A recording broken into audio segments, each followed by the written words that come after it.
Mwasiza mutya abagalwa abalungi abeekumira kusenga Faith 256 maaniriza ate nate mu audio yaffe ya leero.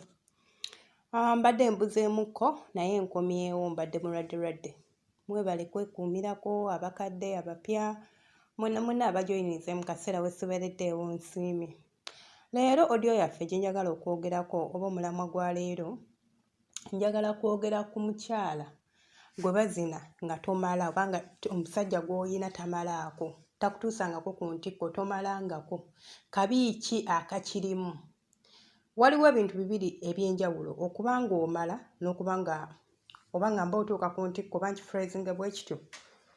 Nti waliwo abakyala ng'omusajja katugambe akuzina luutu emu nga naawe omubiri gwe gwamanyira luutu emu nga ne luutu ey'emu ya dakiika 10-15 kaŋŋambe nga gwe eva baawo oluusi kaŋŋambe gwe wasookerako tomanyi bintu bino eno bitambula bitya era ng'omanyiyo luutu emu eri fine.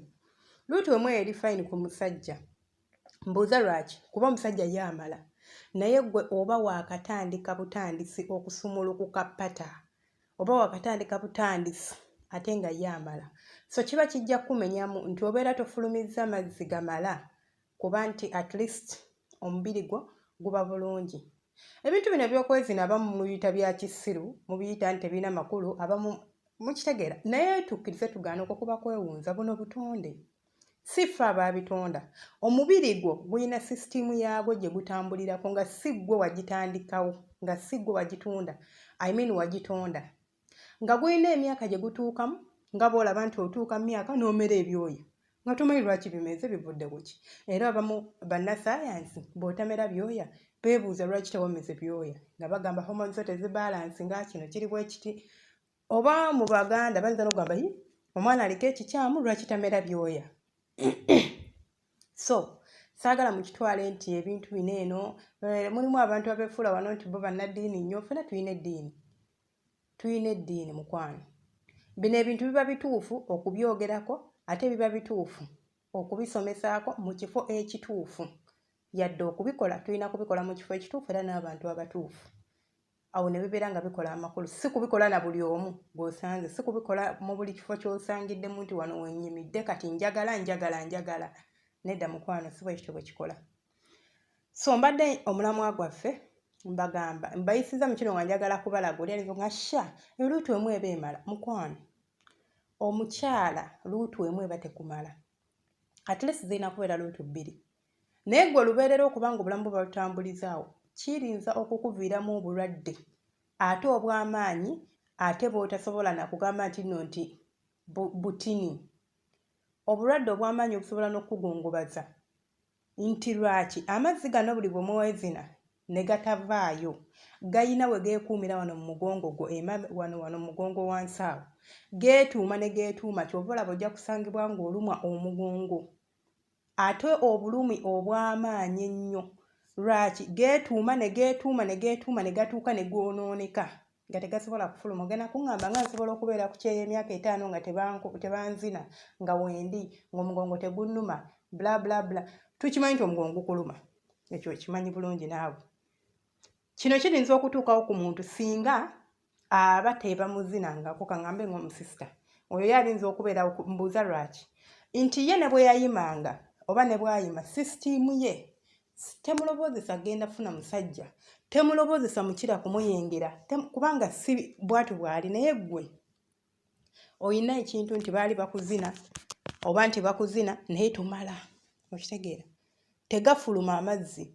Sigamba nti kuno okumala abamu mu mistakinga tap water ng'okumala. Nedda. Ago ge mazzi g'olina okutoolako ku mubiri gwo by the way. Ne woba tofulumiza tap water buli we bakuzina n'ofulumya ku mazzi ago agaseereza omukira nagwo mazzi ge njogerako. Omukira okubanga gusobola okuyingira nga bwe gufuluma nga tegukalabula nga teguseerera bulungi. Gega amazzi genkola ki? Si amazzi nti agatobya obuliri. Nedda mukwano. Si geego ge njogerako. Njogera ku mazzi ago agaseereza omukira. Then naawe alina amazzi ate agatobya obuliri. Era naawe nkutwaliramu eri ettuluba nti geega agago. Gaba galina okufuluma. Gaba tegafuluma gakuleetera obulwadde ng'obulwadde obwo bwa mugongo. Olumu omugongo n'owulira nga osobola n'okutuuka nga tosobola kusituka balina kusitula busituzi. Lwaki? Nti tomala. Awo nno abamu obagambira nti waakiri bino ebintu mubiraba mbyogerako ne mugamba senga lwaki nafunako comment oli nga ngamba lwaki oyogedde ku kwemazisa biki kambabuulire. Nze sijja wano kwonoona, mbabuulira kirungi. Ate bwe nsomesa ekintu gwe ng'olaba kibi gy'oli kireke, sigambye nti kikole. Nedda, tuli bantu bakulu. Eno channel ngisuubirako abantu abalina emyaka 18 okudda waggulu, sigisuubirako baana bato. Kyova olaba teriiko linnya nti linnya lyokka nti Faith. Singa lyeliko kyanguyira omwana okugibikkula ogenda okulaba content alimu. Naye eriko nti Senga Faith 256. Kitegeeza nti kikakatako okuba ng'oli mukulu, okuba ng'oli ku channel eno. Mukitegeera? So mbadde nkyabagamba nti waakiri omusawo asobola okurecommending oba okugamba nti genda weemazise, kisobola okuyambako ku mugongo ogwo ogukuluma. Mbuuza lwaki? Nti at least amazzi ago gavaayo gafulumako, galinza okuba tegafulumye mangi naye ekyo ekitini ky'ofulumya at least kiina engeri gye kikuyamba rather than okubeera ng'ogatereka ne gabeera ku mugongo gwo ne goonoona omubiri gwo n'obeera nga tolina mirembe n'obeera ng'oli awo totegeerekeka. So banywanyi bange, woba olina omwami wo ng'akuzina kaluutu kamu, ffenna tukimanyi nti kaluutu akasooka kaba ka dakiika 10, dakiika 15, dakiika 5 kubanga ke kaba kasooka. Kitegeeza ye kaba kamukoledde naye ate gwe kaba tekakoze ki? Tekakoledde. Naye bw'obanga obulamu bwo wabutambuliza wabanga wakimanyiira ng'era tokiinaamu buzibu, toyina mugongo ogukuluma, togamba nasubwa ddago mubeere n'omwami wo. Naye obeera olina omwami wo nga ye embeera gye mutambuliramu eddagala gye liri. Nabagamba nti communication kintu kirungi nnyo mu baagalana. Osobola okutuula n'omwagalwawo n'omubuulira n'omugamba nti ow'omukwano, ekituufu kiri nti buli bwe twezina ontambuzaako mayiro ntini, situuka gw'otuuka naye nze situuka. Musobola okukkaanya ku ngeri gye musobola okukikolamu. Musobola okukikolamu nga bwe muba munaatera okwezina waba talina ddagala oba nga waliwo abantu ng'obutonde bwe ng'olusi bwebo agezezzaako bingi bikyagaanye. Musobola okukikola muti nti asobola okuwanvuya kye twandiyise romance n'abeera nga muwanvu n'akuwa obudde n'abeera nga asobola okugwa ebbakuli waba talina buzibu, kuba omukyala osobola omugwa ebbakuli n'amala. Omukyala osobola okumukuba olugalo n'amala.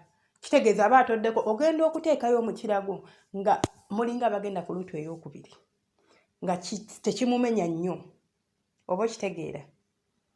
Kiba kimuyambako okuba nti omukwano gwammwe kimuyambako okuba nga tajja kulwala, ate kimuyambako okuba nga omukwano gwammwe guwangaala nga tayenze. Kubanga abamu bw'anaagenda n'ayenda ekituufu kiri nti gw'ogenda kusigala nga tolina ky'omugamba. Ng'akuteerawo awo n'ozina naye nga gw'ozina taliiwo, ozina kiwuduwudu. So abaami nammwe mwefeeko, bw'omanya nti naawe olina ekizibu kinene tolobooza nti kubanga omukyala takomplaining nga waliwo abakyala nga tajja kukugamba, nga tajja kwogera aswala. So nze nvuddeyo ne mboogerera oba ne mbagamba kati naawe kitegeera ogambe mukyala wange alayika bwe gyayita mu kino naye nga taŋŋamba. Osobola osalawo n'omutuuza ne mwogera, oba osobola osalawo n'ogamba nti kankyuseemu mu ngeri gye mbadde nkolamu ekintu nga nkugambye nti osobola okumuwa obudde n'ogamba nti nja mukubanga olugalo, nja mugwa ebbakuli, nzannyisa omusino gwe kale afulumye ku mazzi ago, then ne gali ag'okubiri gajja fuluma, ojja kubanga at least olina ky'omukoleddewo. Saagala audio ewanvuwe nnyo, munzikirize nkome wano.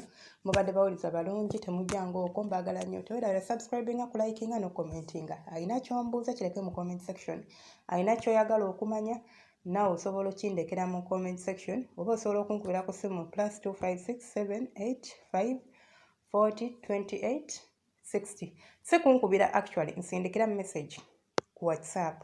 Tokuba kuba bw'okuba sinze ngendo gikwata. Kale mwebale nnyo, temujjanga okwo, Mukama abankuumire, mbaagala nnyo. Temwerabira ku subscribinga n'okusharinga. Ka audio kanene osobola okateekamu oba olina WhatsApp group kasharingi, oba olina Facebook group kasharingi. Tomanya oyinza okubaako omuntu gw'oyamba mu butamanya abo nti nina gwe nnyambi. Osobola osanga waliwo alina ekizibu nga kyo naye nga tagenda kugamba ng'ate ali mu mikwano gyo. Tagenda kugamba nti munaye Saala mpita mu kizibu bwe kiti. Naye bw'okasharinga n'akabiko n'agamba ono omuntu annyambi. ne kibeera nga oyina ettaffaali ly'oyongedde ku bulamu bwe, ate era oba oyina ettaffaali ly'oyongedde ku channel yaffe kuba eba emanyika. Nammwe baba sharingidde temujje mutukyalire, tulina content wano mungi, twebuulirira, tusomesa emisomo, byonna byagala okumanya oba ojja bisangawo, tusomesa eddagala bingi.